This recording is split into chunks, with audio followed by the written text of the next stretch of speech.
21 8 बजकर लगभग अब 17 मिनट हो चुके हैं। लाइव आ जाएं भाई सभी जल्दी से और शुरुआत करेंगे क्लास की। और एक क्विक रिवीजन पिछली क्लासेस का हमेशा से ही करते हैं, हमने मनी सप्लाई, आरबीआई के फंक्शंस और उसके बाद मॉनेटरी पॉलिसी, इतना कंटेंट डिस्कस कर लिया आपके साथ। तो जल्दी से शुरुआत करते हैं इन्फॉर्मेशन के बारे में। एक बार कमेंट कर दें सभी। Everyone very very good morning.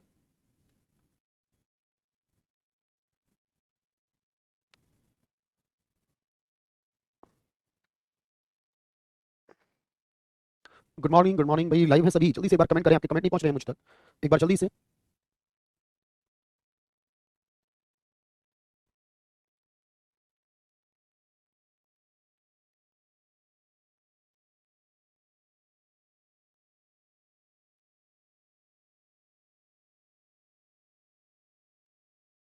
चलिए, तो होपफुली मेरी वॉइस क्लियर पहुंच रही है आप लोगों तक और बिल्कुल शुरुआत करते हैं। शुरुआत एक्चुअली आपको पता है कि हमने जो फर्स्ट टॉपिक्स पढ़े हैं, मनी से शुरुआत जब मैं करता हूं तो मनी के वेरियस ऑब्जेक्टिव्स या मोटिव्स को डिफाइन किया था। और मैंने आपको बताया था कि स्पेकुलेशन मोटिव होता है जब इन्वेस्टमेंट करते हैं, एक प्रिकॉशनरी मोटिव होता है जब हम फ्यूचर क्राइसिस के लिए कुछ सेव करते हैं, और एक हमारा ट्रांजेक्शन मोटिव होता है जब हम कुछ भी अपनी नीड को फुलफिल करने के लिए एक्सपेंसेस करते हैं। और सबसे पहले कागज के नोट दुनिया में चीन के द्वारा, प्लास्टिक के नोट ऑस्ट्रेलिया के द्वारा, और बिटकॉइन जैसी लीगल करेंसी को डिफाइन करा यहाँ पर, जो बिटकॉइन जो क्रिप्टो करेंसी अपने आप में, उसको अल सेल्वाडोर, ये इंपॉर्टेंट रहेगा। इसके बाद हमने आरबीआई और मनी सप्लाई को भी पढ़ा था, और मैंने बताया कि M1 जो होता है उसको हम नैरो मनी सप्लाई या लिक्विड मनी कहते हैं मेनली, और M3 को ब्रॉड मनी सप्लाई या फिर एग्रीगेट मॉनेटरी रिसोर्स भी कहते हैं।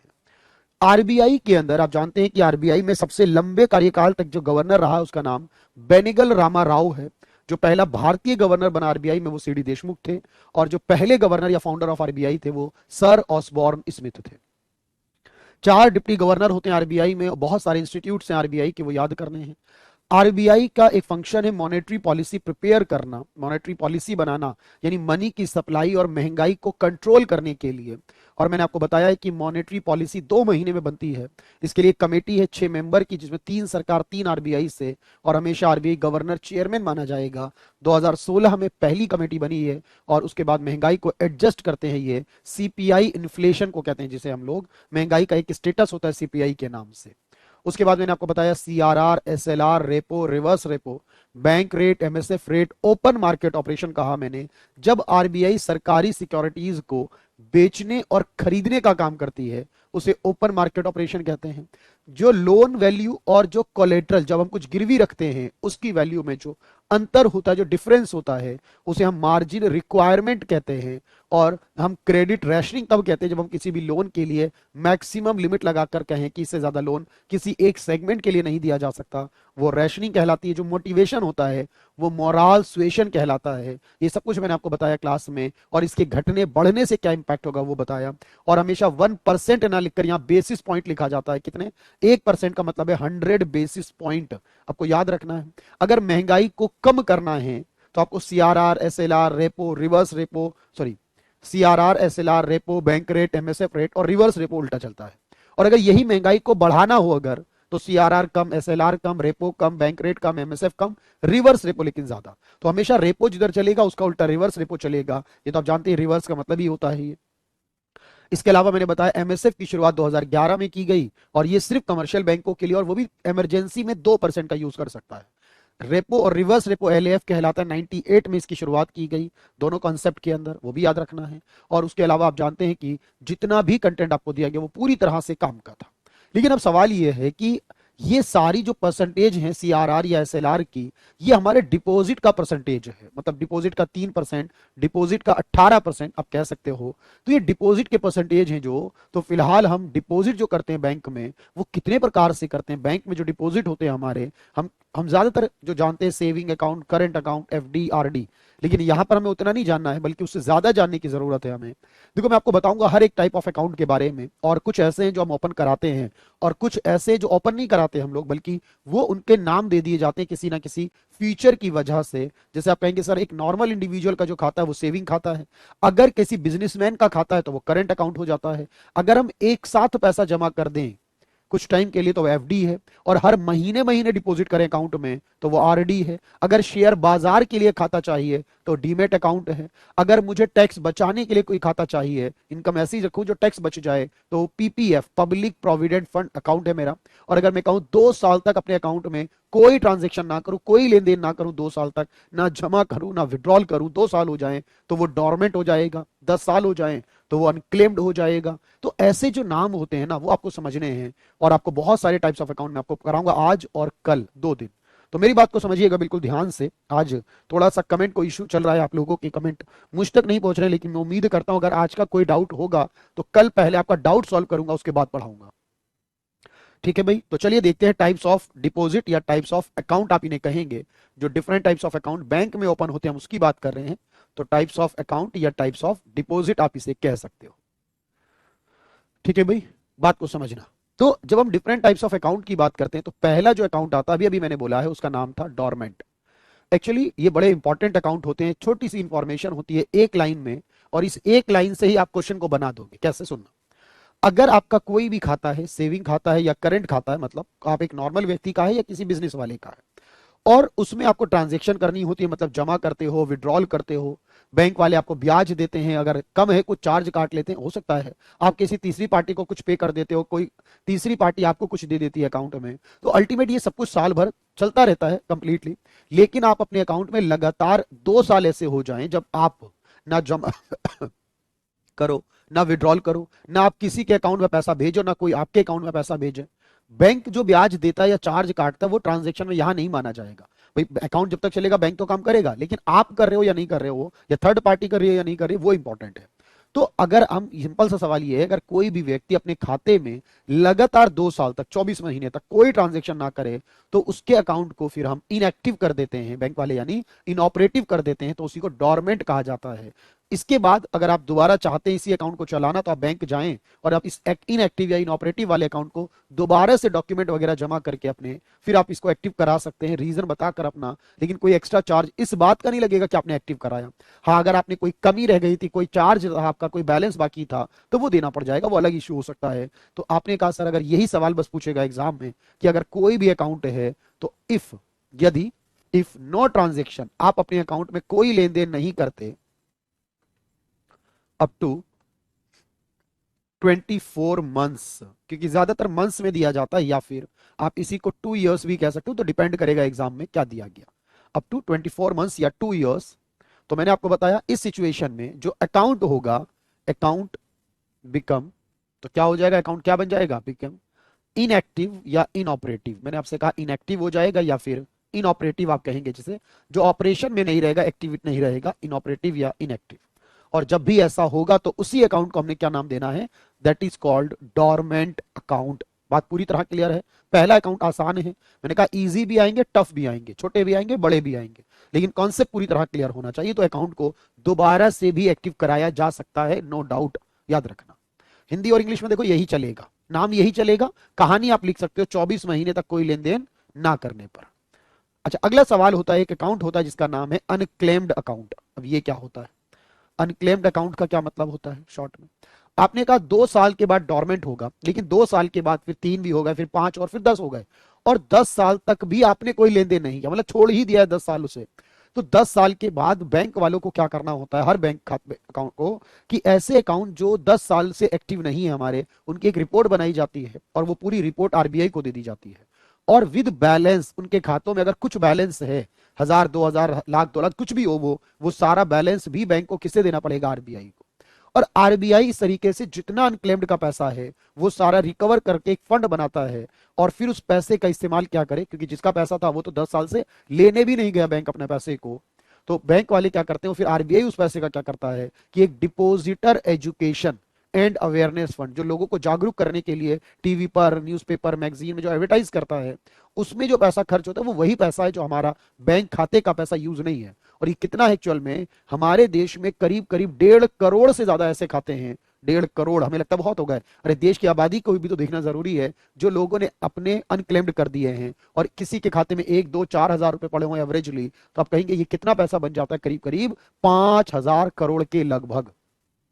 तो इसका इस्तेमाल इसी सब काम में किया जाएगा, लेकिन कब, अनक्लेम्ड होने के बाद। लेकिन अगर कोई अनक्लेम्ड होने के बाद अगर बैंक जाता है और उसके बाद वो कहता है उसे पैसा चाहिए, तो तब भी उसको दिया जा सकता है, थोड़ा प्रोसेस लेंदी हो जाएगा। वो बैंक से जाकर कहेगा, बैंक उसको वेरीफाई करेगा सारा, फिर आरबीआई के पास जाएगा, वो वेरीफाई करके पैसा वापस करेगा बैंक को, तब बैंक आपको देंगे। लेकिन मना नहीं है, मिल सकता है, लेकिन जो 10 साल से नहीं आया अब कहां से आएगा। अगर लाख, 2 लाख आ भी जाए तो दे देंगे, 1.5 करोड़ में 10 लाख को भी दे दो क्या फर्क पड़ता, कुछ भी नहीं फर्क पड़ता। तो लेकिन हाँ, वो आपका पैसा आपको मिल सकता है। तो मोस्टली आपसे पूछेगा अनक्लेम्ड कब होता है। मैंने बताया आपको अनक्लेम्ड कब होता है, if no transaction up to 120 months और 10 ईयर्स, 10 साल या 120 महीने आप कह सकते हो, कुछ भी एग्जाम में आ सकता है। तो उसके बाद वो क्या होगा, अनक्लेम्ड होगा। अच्छा, जब कोई अकाउंट अनक्लेम्ड हो जाएगा तो उसका जो बैलेंस होगा,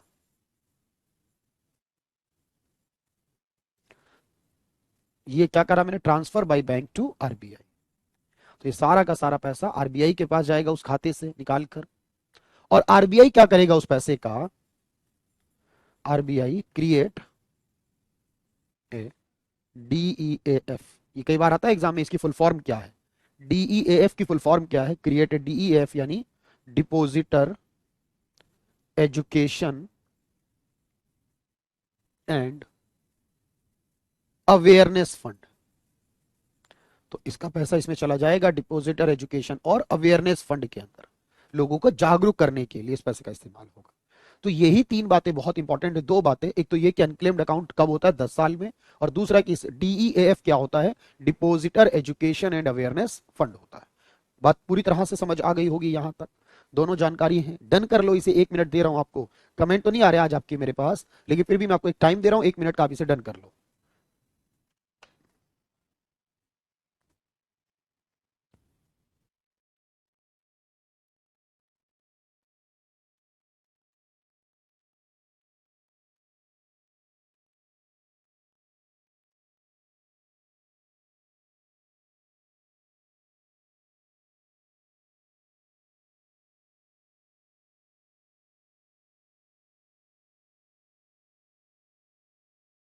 नेक्स्ट क्वेश्चन को समझते हैं। अब देखो होता क्या है, तो ये दो अकाउंट हो गए। अच्छा, एक बात सोचिएगा ध्यान से कि कोई भी इंडिविजुअल पर्सन जब अपना बैंक में अकाउंट ओपन कराता है, और उस अकाउंट की अगर मैं बात कहूं, तो एक मिनिमम बैलेंस हमें रखना होता है। कोई भी इंसान को अपना एक बैलेंस तो मेंटेन करना ही होगा बैंक में, 1,000 500, चाहे वो 10,000 या 10 लाख कुछ भी हो, रखना होता है। और सबसे खास बात होती है केवाईसी का रखना। केवाईसी मतलब डॉक्यूमेंट का रखना, क्योंकि बिना डॉक्यूमेंट के आपका खाता नहीं खुलता है आजकल। तो ये बहुत स्ट्रिक्ट, और वैसे भी स्ट्रिक्ट तो यहां तक कर दिया है कि एक बार में आपको केवाईसी नहीं करने, केवाईसी करने पे खाता तो खुलेगा, और उसके बाद वो हमेशा क्या करते हैं, कुछ कुछ महीनों बाद या साल में एक बार कम से कम आपको दोबारा से करना होता है उसे, है ना, ताकि वेरीफाई करते रहे लगातार कि आप ही हैं, आप जिंदा हैं और हैं आप इस दुनिया में, और आपकी जगह कोई और ये इस्तेमाल तो नहीं कर रहा। तो अल्टीमेट डॉक्यूमेंट को केवाईसी ही बोलते हैं हम लोग, नो योर कस्टमर यानी डॉक्यूमेंट। लेकिन एक का ऐसा होता है जो बिना डॉक्यूमेंट के भी खुल सकता है। ऐसे लोगों के लिए जिनके पास डॉक्यूमेंट्स अभी नहीं बने हैं, या जिनके पास बैलेंस रखने के लिए नहीं है, फिर भी वो खाते को मेंटेन कर सकते हैं एक लिमिट तक ट्रांजैक्शन करके, उसे क्या कहते हैं, उसे देखते हैं जल्दी से। देखो भाई, उसे कहते हैं, तीसरा अकाउंट है ये हमारा, उसे कहते हैं BSBD, या उसी को बोलते हैं no frill account. No frill account भी बोल सकते हैं आप इसे। सबसे पहला सवाल तो यही है, इसकी फुल फॉर्म ही मेंशन कर लें। नो फ्रिल तो एक वर्ड हो चुका, इसकी फुल फॉर्म है basic saving bank deposit account. Basic saving bank deposit account के नाम से इसी को नौफ्रिल भी बोलते हैं। तो सेविंग से थोड़ा सा अलग है ये, मैं बता दूंगा आपको, अभी सेविंग भी करा दूंगा।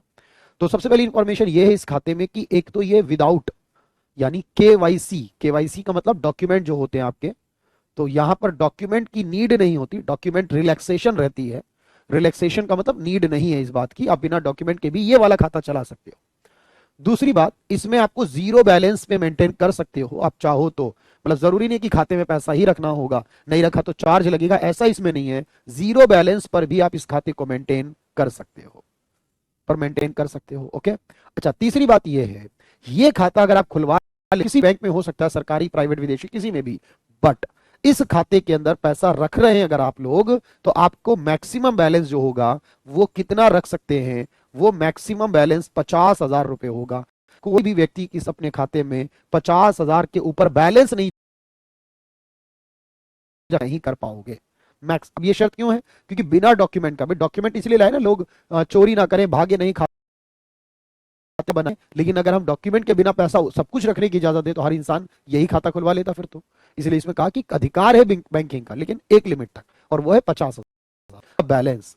और अगर 50,000 रुपए बैलेंस रख रहे हो आप, मैक्सिमम डिपॉजिट जो कर सकते हो, या क्रेडिट कहते हैं, देखो जब जमा करते हैं तो उसे क्रेडिट कहते हैं, आप मैक्सिमम जो क्रेडिट कर सकते हो अपने खाते के अंदर वो 1 लाख रुपए कर सकते हो 1 साल के अंदर। 1 लाख एनुअली यानी पर एनम।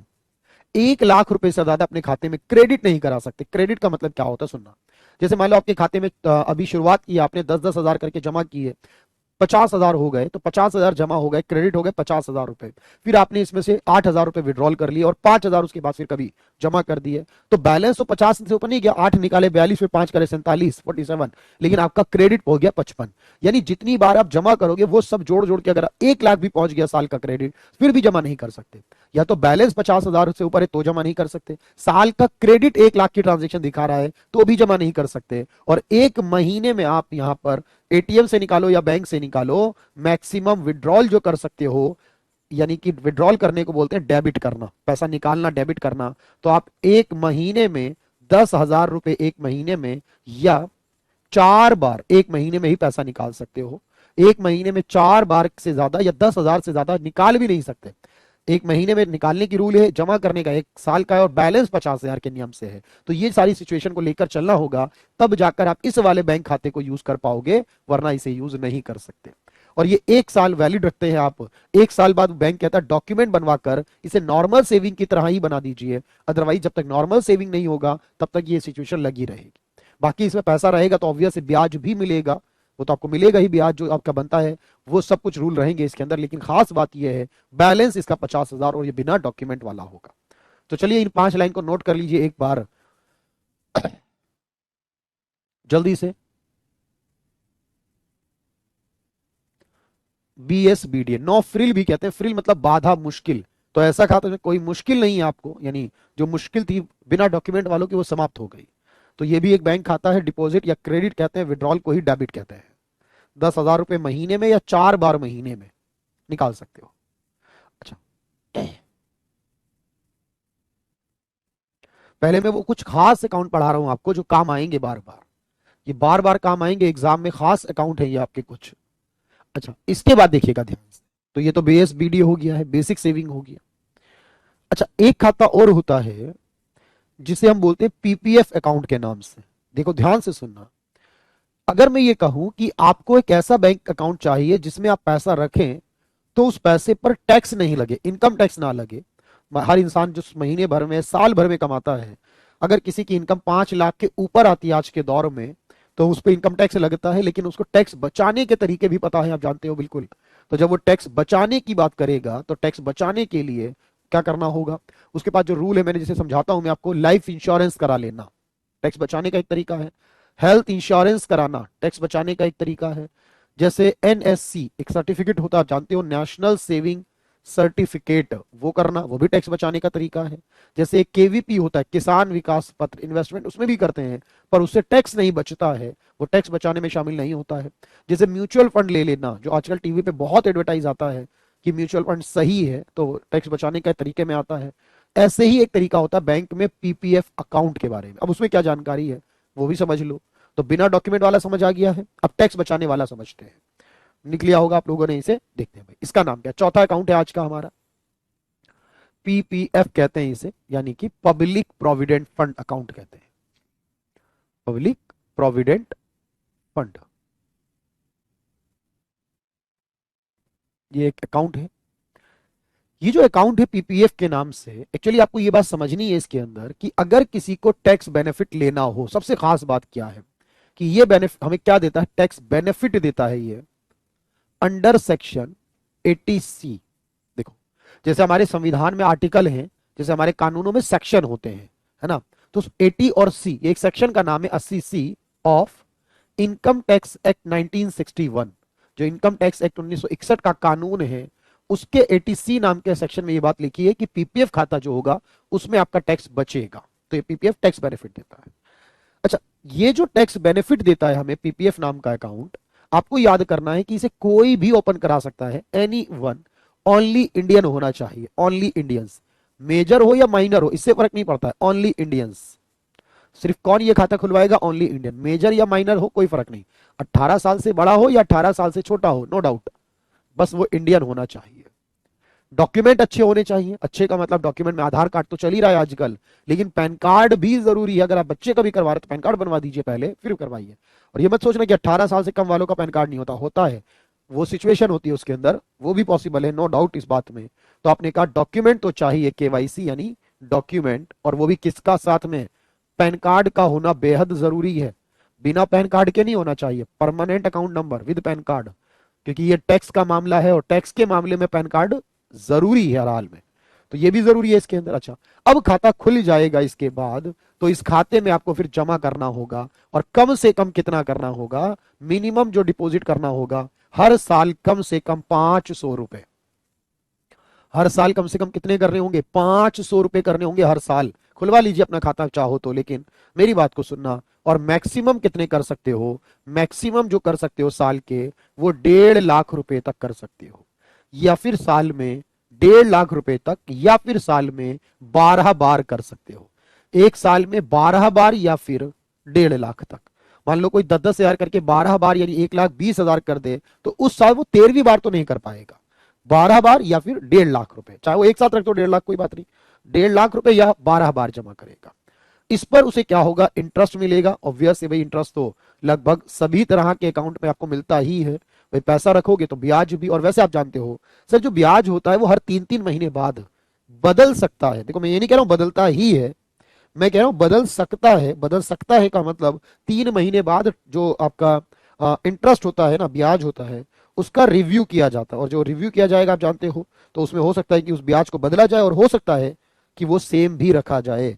तो ये आपको देखना होगा कि सर अभी क्या चल रहा है, ये फिर हम चेक करेंगे बिल्कुल, तब हमें कंफर्म होगा।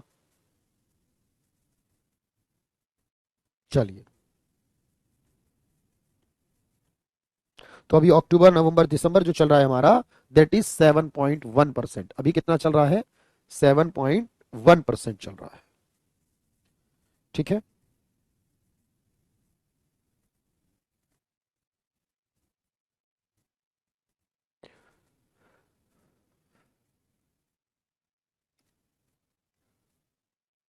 चलिए, अक्टूबर से लेकर दिसंबर तक के लिए। ओके, अच्छा, अब इस अकाउंट में एक और बात, कि अकाउंट का टेन्योर क्या रहेगा, ड्यूरेशन क्या रहेगी, यानी इस अकाउंट में आपको कब तक पैसे रखने होंगे। देखो, ये खाता खुल जाने के, एक बार खुल जाने के बाद आप इस खाते में 15 साल से पहले बंद नहीं कर सकते। 15 साल कम से कम इस खाते में जो टाइम पीरियड रहेगा वो कम से कम 15 साल का रहेगा। 15 साल के बाद बढ़ा तो सकते हो, घटा नहीं सकते। अगर आप चाहो तो 15 साल बाद इंक्रीज कर सकते हो। 5 इयर्स, हर बार 5 इयर्स करके, 5 years in each block. Block का मतलब, जब आप एक बार अप्लाई करोगे टाइम बढ़ाने को, ऐसा नहीं कि भाई 6 महीने बढ़वा लिए 1 साल, नहीं। एक बार अप्लाई करोगे सीधा 5 साल ही बढ़ेगा, 15 से भी। फिर बढ़ाना चाहते हो 25 तक पहुंचेगा, फिर बढ़ाना चाहते हो जब तक चाहो बढ़ाओ, अनलिमिटेड टाइम। लेकिन जब तक बढ़ाओगे 5 ही साल हर बार बढ़ेगा, 15 से कम नहीं होगा।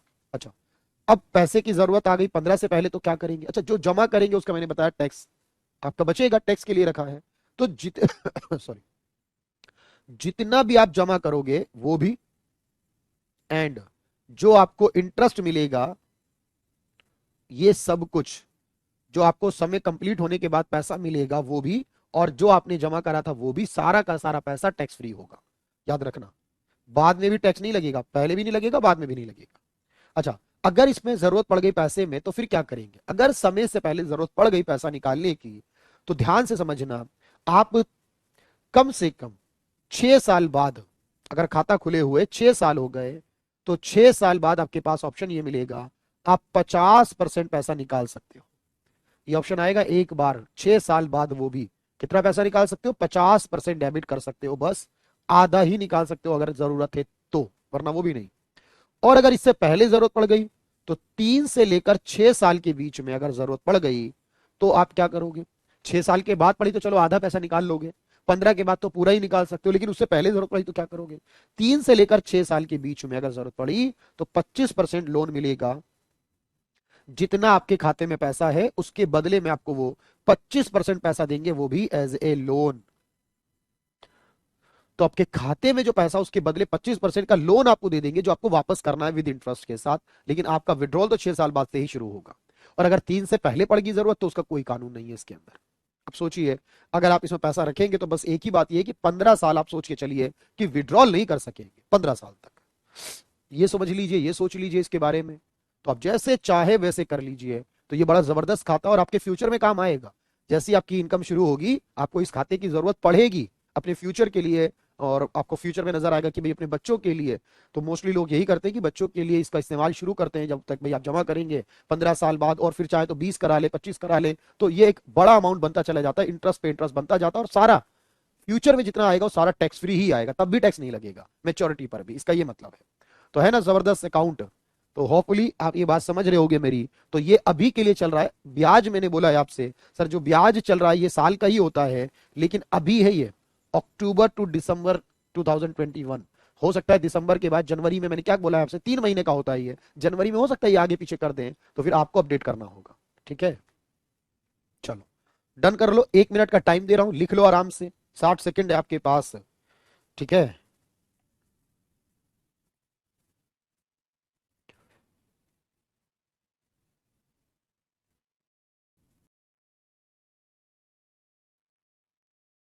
सब कर दूंगा यहाँ पर, आप उसके लिए बिल्कुल भी टेंशन नहीं लेंगे होपफुली। ठीक है,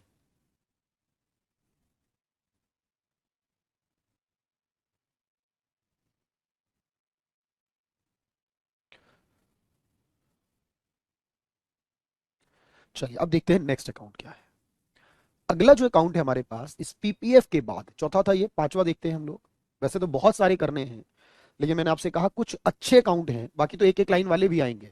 तो ऑब्वियस है वो एक एक लाइन वाले तो आप आराम से कर लोगे, तब आपको कोई प्रॉब्लम, कोई डाउट नहीं होगा उसमें। लेकिन अब देखो, एक बिजनेसमैन का खाता होता है। मैंने बोला आपसे, जब कोई इंसान बिजनेस करता है तो उस बिजनेसमैन का भी अपना एक खाता रहता है। उसमें ये होता है बेसिकली कि बिजनेसमैन वाले को कुछ खास फीचर दी जाती है, कुछ स्पेसिफिक पॉइंट दिए जाते हैं, लेकिन ब्याज नहीं दिया जाता। अब यही सबसे इंपॉर्टेंट है कि हमारे पास जो अगला खाता है, देखो उसे कहते हैं करंट अकाउंट, यानी करंट अकाउंट बिजनेसमैन वाले का। तो पहला सवाल तो यही है कि ये किसका खुलता है एक्चुअल में, जब कोई व्यक्ति अपना नहीं बल्कि अपनी कंपनी के नाम पर, अपने ट्रस्ट के नाम पर, अपनी ऑर्गेनाइजेशन के नाम पर वो खाता खुलवाएगा। तो क्या कहेंगे आप, तो आप कहेंगे बेसिक तौर पर तो फॉर बिजनेस पर्पज के लिए, फॉर बिजनेस, जब आपको ये खाता खुलवाना हो तो ये आपका करंट अकाउंट होगा, बिजनेस के लिए होगा ये। ओके, दूसरी बात ये होगी कि इस खाते के अंदर ऑब्वियस है कि भाई बिजनेस का है तो केवाईसी मतलब डॉक्यूमेंट तो चाहिए ही। भाई उस कंपनी के, उसके भी डॉक्यूमेंट चाहिए और आपके भी चाहिए, आप ऑनर हैं। और क्योंकि यहाँ बिजनेस की बात हो रही है, टैक्स की भी बात होगी, तो यहाँ बिना पैन कार्ड के काम नहीं चल पाएगा। आज के दौर में पैन कार्ड के बिना आपका ये वाला भी खाता नहीं खुलेगा, पीपीएफ भी नहीं खुलेगा। जो करंट अकाउंट बिजनेस का होगा, इसमें एक अच्छी बात यह है सबसे इंपॉर्टेंट, कि इसमें आप जितनी बार चाहे जमा करो, जितनी बार चाहे विड्रॉल करो। भाई अब सोचिए ना, व्यक्ति का खाता हो तो हम कह सकते हैं कि साल में या महीने में या 6 महीने में इतनी बार करो, लेकिन किसी बिजनेस का खाता है तो बिजनेस तो कर ही ये काम रहा है, तो उसके लिए ट्रांजेक्शन्स को बिल्कुल पूरी तरह फ्री किया गया। मतलब कितनी भी कर लो, कोई रोकेगा नहीं इस बात में, अनलिमिटेड ट्रांजेक्शन आप कर सकते हो। कितनी भी बार चाहो, दिन में, महीने में, साल में जमा करो, और कितनी भी बार चाहो तो विड्रॉल कर लो, कोई भी इसमें दिक्कत नहीं है। अनलिमिटेड ट्रांजेक्शन्स अलाउड है इसमें। अच्छा, इसके बाद समझिएगा ध्यान से कि जब आप इस अकाउंट को देखते हैं, इस अकाउंट को पढ़ते हैं और समझते हैं इस अकाउंट के बारे में, तो हम एक चीज देखेंगे कि आप जो भी पैसा इसमें रखोगे उस पर आपको कोई भी इंटरेस्ट नहीं दिया जाएगा। इसमें आपको कोई भी ब्याज प्रोवाइड नहीं किया जाएगा बैंक द्वारा। आपको कुछ भी एक्स्ट्रा नहीं मिलेगा, इसमें बढ़ेगा नहीं पैसा इसमें। बल्कि ये जो वाला खाता जो बिजनेसमैन वाला है, बल्कि इसके पैसे आपको देने पड़ेंगे। इसमें एक सर्विस चार्ज के नाम पर आपसे हर साल पैसा लिया जाएगा। तो इसमें आपको देगा नहीं बैंक वाला, बल्कि आपसे इस खाते को चलाने के लिए सर्विस चार्ज लागू होगा, वो आपको देना पड़ेगा। अब ये बिजनेसमैन वाले का खाता है तो ये कुछ अलग चलता है। आपको इंसान सोचे कि ये करवाए ना, करवाना तो पड़ेगा, बिजनेस के लिए डील करोगे अगर तो। लेकिन अब सवाल ये है, इसमें क्या बेनिफिट है फिर। देखो, इंटरेस्ट तो नहीं मिलेगा बल्कि सर्विस चार्ज लगेगा। पहला बेनिफिट तो कितनी भी ट्रांजेक्शन कर लो, कोई रुकावट नहीं है। दूसरी बात, नॉर्मली क्या होता है कि मान लो मेरा बैंक खाता है और मेरे अकाउंट में 50,000 रुपए है, मैंने किसी को 70,000 रुपए का चेक दे रखा है, वो चेक लेने कर जाएगा बैंक तो क्या हो जाएगा, नहीं होगी पेमेंट, बाउंस हो जाएगा मोस्टली। लेकिन इस वाले खाते में एक सुविधा यह है कि चेक बाउंस नहीं होगा आपका, या आप विड्रॉल करना चाहते हो बैंक जाकर एक्स्ट्रा तो भी उस केस में भी, या एटीएम से निकाल रहे हो तो उस केस में भी आप अपने बैलेंस से भी ज्यादा निकाल सकते हो। तो जितना एक्स्ट्रा होगा आपका, जितना एक्स्ट्रा विड्रॉल करोगे आप या पेमेंट होगी एक्स्ट्रा, वो आपका ओवरड्राफ्ट, एक्स्ट्रा विड्रॉल ओवरड्राफ्ट कहलाएगा। ये जो ओवरड्राफ्ट की सुविधा ये सेविंग खाते में नहीं होती है, ये करंट खाते में होती है। और बिजनेस वाले को यही चाहिए कि उसके पास पैसा ना भी हो तो भी वो बैंक अपने बिजनेस को चला सकता है, उसे किसी तरह का नुकसान नहीं होगा बिजनेस में। बाद में वो ये पैसा जो एक्स्ट्रा निकाला वो दे देगा, और जो भी इसका चार्ज बनता होगा बैंक टू बैंक अलग अलग होगा, उसके हिसाब से वो देगा, लेकिन बाद में वो पे कर देगा। साथ ही इसके लिए आपको मैंने बताया जो लिमिट होगी भाई इसकी वो भी अलग अलग होगी। हर इंसान अपना अलग प्रकार का बिजनेस कर रहा है। और सबसे बड़ी बात, अब कोई मुकेश अंबानी है तो कोई हमारे 1 लाख रुपए का कारोबार करने वाला, दोनों की लिमिट एक नहीं हो सकती है। तो कहने का मतलब ये है इसमें कुछ खास बातें हैं जो अनलिमिटेड ट्रांजेक्शन वाली है, और सबसे इंपॉर्टेंट है ओवरड्राफ्ट फैसिलिटी, ये इसी में मिलेगी, ओवरड्राफ्ट सुविधा। ओवरड्राफ्ट का मतलब होता है, overdraft means excess withdrawal, account में जितना बैलेंस है उससे ज्यादा विड्रॉल कर लेना, एक्सेस विड्रॉल कर लेना from the balance of the account, तो आपके लिए ओवरड्राफ्ट सुविधा होगी। लेकिन मैंने आपको क्या बोला है कि ये सुविधा में ओवरड्राफ्ट कितना आप कर सकोगे, ड्राफ्ट लिमिट ये वेरी करेगा, ये डिपेंड करेगा आपके खाते में कितना बैलेंस रहता है, आप कितने ट्रांजेक्शन करते हो, कितने बड़े कारोबारी हो, ये वेरी करेगा। ओवरड्राफ्ट लिमिट भी वेरी करेगी, और ओवरड्राफ्ट जब आप वापस करोगे इस एक्स्ट्रा वाली को तो उसको चार्ज भी तो दे देंगे साथ में। तो ओवरड्राफ्ट चार्जेस अगर लगते हैं तो वो भी आपके डिफरेंट बैंक में डिफरेंट हो सकते हैं, ये भी वेरी करेगा, बट होगा ये सब में। तो करेंट अकाउंट की सुविधाओं की भी बात आपको पता होनी चाहिए। तो बिजनेस के लिए खाता खुलता है और एग्जाम में बहुत सारे सवाल आते हैं, जब कई बार पूछता है कि कौन कौन से बैंक अकाउंट है इसमें ब्याज नहीं मिलता, तो वहां पर आपको आइडेंटिफाई करना हो सकता है। तो इसमें नहीं मिलेगा, पीपीएफ में मिलेगा, बीएसबीडीए में भी मिलेगा। डॉर्मेंट अनक्लेम तो कोई टाइप ऑफ अकाउंट नहीं है, डॉर्मेंट अनक्लेम तो सिचुएशन वाइज है। भाई कोई भी डॉर्मेंट बनेगा वो भी तो सेविंग या करंट ही होगा, अनक्लेम बनेगा तो सेविंग या करंट ही होगा, तो उसमें ब्याज की तो बात ही नहीं करेगा। ठीक है, तो ये आपके पास पांचवा अकाउंट है ये आज का। होपफुली समझ आ रही है बात यहां तक आपको? चलो बहुत अच्छे से नोट नोट कर लो, 1 मिनट दे रहा हूं आज।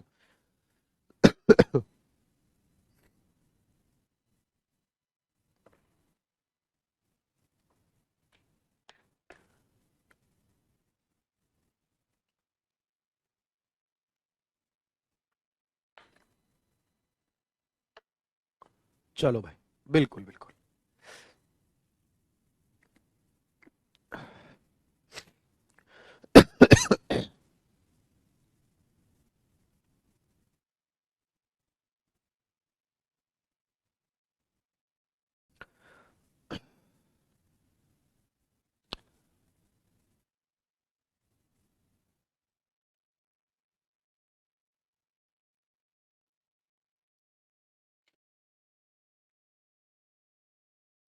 चलिए, तो ये एक फैसिलिटी, एक सुविधा है, और इसमें अनलिमिटेड ट्रांजैक्शन। चल, तो ये करंट है। अच्छा, करंट के अलावा अगर मैं बोलूं आपसे, तो एक सेविंग अकाउंट होता है हमारा। तो सेविंग तो हम सभी का होता है लगभग, हम सब इंडिविजुअल है ना, हम सब हाउस होल्ड कहलाते हैं। और हम सब जो हाउस होल्ड हैं, जो घरेलू लोग हैं, हम सारा अकाउंट जो ओपन करेंगे अपना, that is called saving account. Next आपके पास है सेविंग अकाउंट। अब जब हम बात करते हैं सेविंग अकाउंट के बारे में, तो आपको याद रखना है सबसे पहली बात, ये किसका होता है? ये हाउस होल्ड के लिए, जिसमें वो अपनी बचत को जमा कर सके, एक बात। अच्छा, दूसरी बात ये है, इसमें भी आपको डॉक्यूमेंट चाहिए, केवाईसी चाहिए, यानी डॉक्यूमेंट आपके पास होना चाहिए। लेकिन आपको याद रखना है इस केस में पैन कार्ड नॉट मैंडेटरी। यही बात सबसे खास है कि इसमें पैन कार्ड अनिवार्य शर्त नहीं है सेविंग खाते के लिए। डॉक्यूमेंट तो चाहिए, लेकिन आप कोई कहे नहीं जी पैन कार्ड ही लाइए, तो ऐसा कोई कानून नहीं है। वैसे आजकल बैंक ये करने लगे हैं, बट अगर आप कह रहे हैं कि सर कानून नहीं है इसमें, तो फिर क्या है? देखो, इसमें एक फॉर्म होता है, फॉर्म नंबर 60। ये फॉर्म भरवाया जाता उन लोगों से जिनका पैन कार्ड नहीं होता, यानी एक फॉर्म भर के और अपना आधार कार्ड या वोटर कार्ड लगा के भी खाता खुलाया जा सकता है। ये बात समझ लो। तो इसका मतलब ये हुआ पैन कार्ड इसमें मैंडेटरी नहीं होगा, और इसमें फॉर्म 16 एक आएगा जो मैं आगे बताऊंगा, वो भी भरा जा सकता है। बैलेंस आप लेके चलेंगे जो भी होगा। अच्छा, इसमें जो पैसा आप रखेंगे, जो भी रखेंगे, उसमें ट्रांजेक्शन्स पर कुछ लिमिटेशन हो सकती हैं।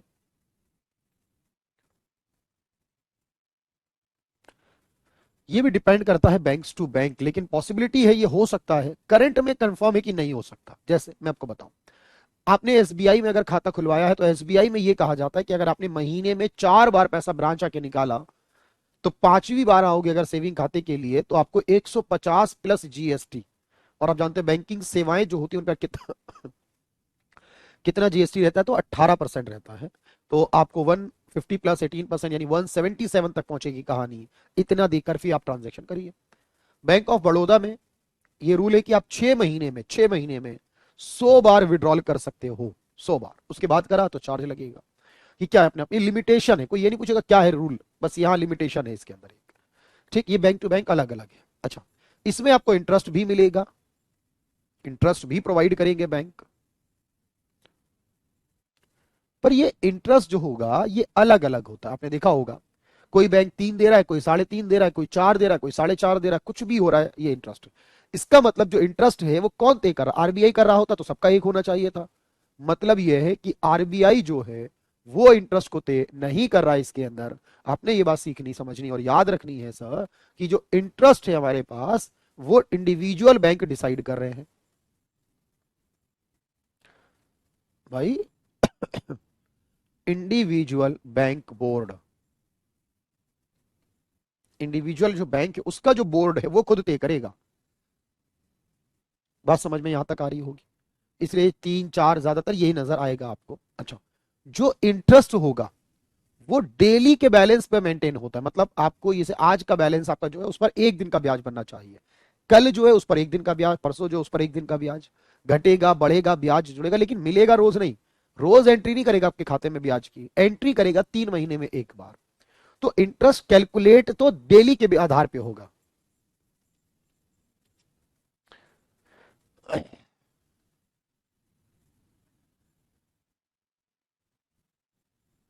तो डेली बेसिस पर डेली के बैलेंस पे निकलेगा, बट आपको इंटरेस्ट रोज नहीं देगा बैंक वाला।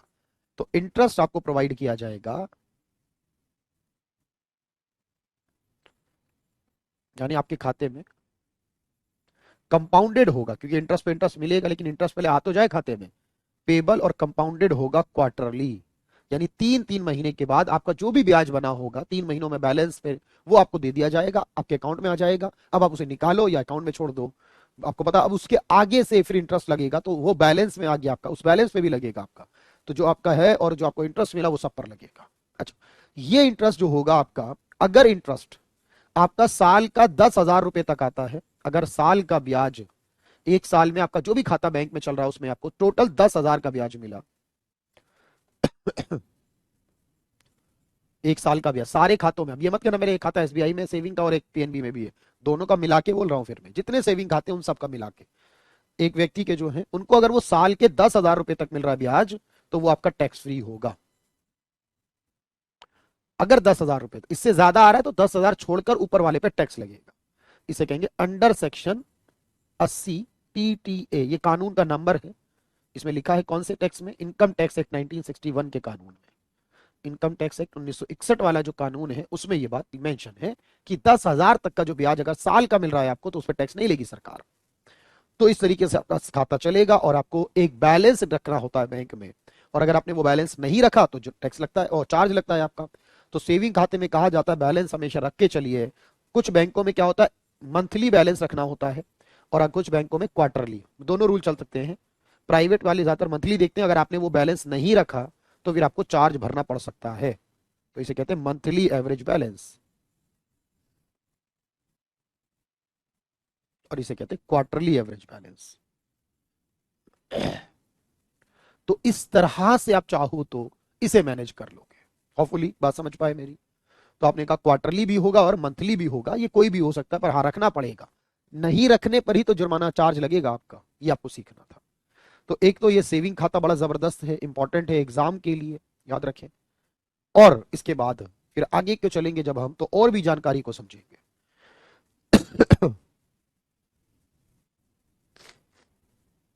बात क्लियर हो रही है यहां तक?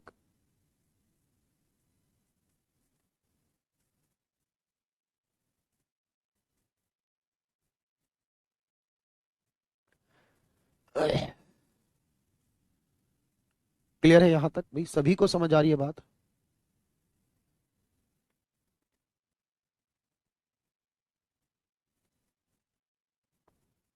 चलो नोट कर लो इसे 1 मिनट।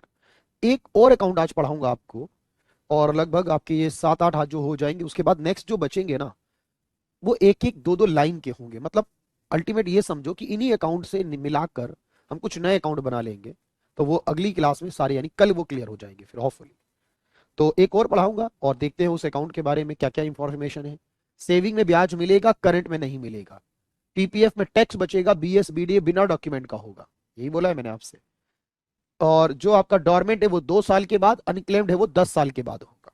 एक और देखते हैं, चलिए। एक अकाउंट है प्रधानमंत्री जन धन योजना अकाउंट, जन धन योजना अकाउंट। अब ये जनधन योजना वालों का अलग खाता है, इसमें क्या बात है? सबसे पहली बात, इस योजना की शुरुआत, इस अकाउंट की शुरुआत 28 अगस्त 2014 को की गई थी। 28 अगस्त 2014 को की गई। और इसका ऑब्जेक्ट रहा था, किस लिए करा गया था? ताकि फॉर फाइनेंशियल इंक्लूजन, वो लोग जो हमारे अभी भी बैंकिंग अकाउंट से नहीं जुड़े, उन लोगों को भी इसे जोड़ा जा सके। फाइनेंशियल इंक्लूजन करने के इरादे से, वित्तीय समावेशन लाने के लिए। तो यहां पर इस 28 अगस्त 2014 को आई थी, बैंकिंग की सुविधाओं को बढ़ावा देने के लिए। और इसकी थीम रखी गई थी, इसकी एक टैगलाइन दी गई थी, इसका नाम था मेरा खाता, हिंदी में लिखो या इंग्लिश में लिखो, मेरा खाता भाग्य विधाता। क्या नाम था इसका, हिंदी और इंग्लिश दोनों में? मेरा खाता भाग्य विधाता के नाम से। ओके। ये योजना में एक बात कही गई कि एक तो इस योजना में जीरो बैलेंस पे आप अपने खाता मेंटेन करो, जीरो बैलेंस अकाउंट पर आप मेंटेन कर सकते हो। इसमें इस बात से परेशान ना हो कि बैंक में पैसा नहीं तो चार्ज लगेगा। और दूसरी बात, आपको नॉर्मली 2 डॉक्यूमेंट चाहिए होते हैं आईडी के अंदर, रेजिडेंट और आइडेंटिटी के, लेकिन यहाँ एक ही डॉक्यूमेंट से काम चलेगा। अगर आपके पास एक सिंगल डॉक्यूमेंट भी हो तो आप दे देकर खाता खुलवाएं, सिंगल केवाईसी या डॉक्यूमेंट भी चल जाएगा इसमें। कहने का मतलब है बीएसबीडीए में बिना डॉक्यूमेंट, इसमें एक डॉक्यूमेंट, नॉर्मली तो 2 चाहिए होते हैं। अच्छा, इसमें खाता अगर खुल गया आपका, तो ऑब्वियस है ब्याज जैसा होता है सेविंग पर, वो ब्याज वगैरह वही सब कुछ रूल रहेंगे, इंटरेस्ट वगैरह सब मिलेगा इसमें। बस एक बात है, और वो ये है इसके अंदर कि जो ये जनधन खाता खुलवाएगा उसे सरकार की तरफ से एक्सीडेंटल इंश्योरेंस, सरकार की तरफ से दुर्घटना का बीमा मिलेगा, जो कि 2 लाख रुपए का होगा। पहले कितने का था? 1 लाख का था। तो पहले 1 लाख रुपए का था, जिसको अब बढ़ाकर 2 लाख रुपए कर दिया गया। तो 2 लाख का दुर्घटना बीमा फ्री में मिल जाएगा इस बैंक अकाउंट को ओपन कराने वाले को। इस बैंक में अगर अकाउंट ओपन कराया आपने, तो आपको यहां पर एक रुपे एटीएम कार्ड मिलेगा, रुपे डेबिट कार्ड मिलेगा। रुपे भारत की ही कंपनी है, तो उसका जो डेबिट कार्ड है वो आपको मिलेगा, आप उसका इस्तेमाल करिए। उसके बाद आपको इसके अंदर ओवरड्राफ्ट भी मिल जाएगा, जबकि सेविंग में ओवरड्राफ्ट नहीं होता है, करंट में होता है, पर इसमें आपको ओवरड्राफ्ट मिल जाएगा। ओवरड्राफ्ट की सुविधा रहेगी आपको। पहले जो रूल था वो 5,000 रुपए का था, आपको 5,000 रुपए बैंक की तरफ से ओवरड्राफ्ट मिल जाएगा, लेकिन अब ये बढ़ाकर कितना है? 10,000 रुपए। तो आप 10,000 रुपए तक जनधन खाते वालों का ये रूल है कि वो निकाल सकते हैं, जो उनको बाद में वापस करना होगा, क्योंकि ओवरड्राफ्ट देना होता है ये एक प्रकार का लोन ही तो है, ओवरड्राफ्ट ये देना होता है आपको। अच्छा, उसके अलावा इसमें आपको चेकबुक जो होती है, चेक से पेमेंट करते हैं जो आप लोग, चेकबुक वो नहीं मिलेगी, ये अवेलेबल नहीं होगी, ये आपको नहीं मिलेगी इसमें। तो इस तरीके से ये वाला खाता आपका शुरू होगा। और देश के करीब 41-40 करोड़ के ऊपर लोग हैं जो इस खाते को खुलवा चुके हैं। और ये बात आप जानते हो कि पहले दिन जब ये खाता आया था, फर्स्ट डे, 1.5 करोड़ खाते खुले थे एक दिन के अंदर। देश की आबादी नहीं होती इतनी तो किसी की, 1.5 करोड़ अकाउंट ओपन हो गए थे पहले दिन में, एक दिन में। और सोचिए, एक दिन में 1.5 करोड़ अकाउंट, तो ये Guinness book of world record है, गिनीज बुक ऑफ रिकॉर्ड है ये आपका वर्ल्ड में, एक दिन में 1.5 करोड़ खाते खोलने का।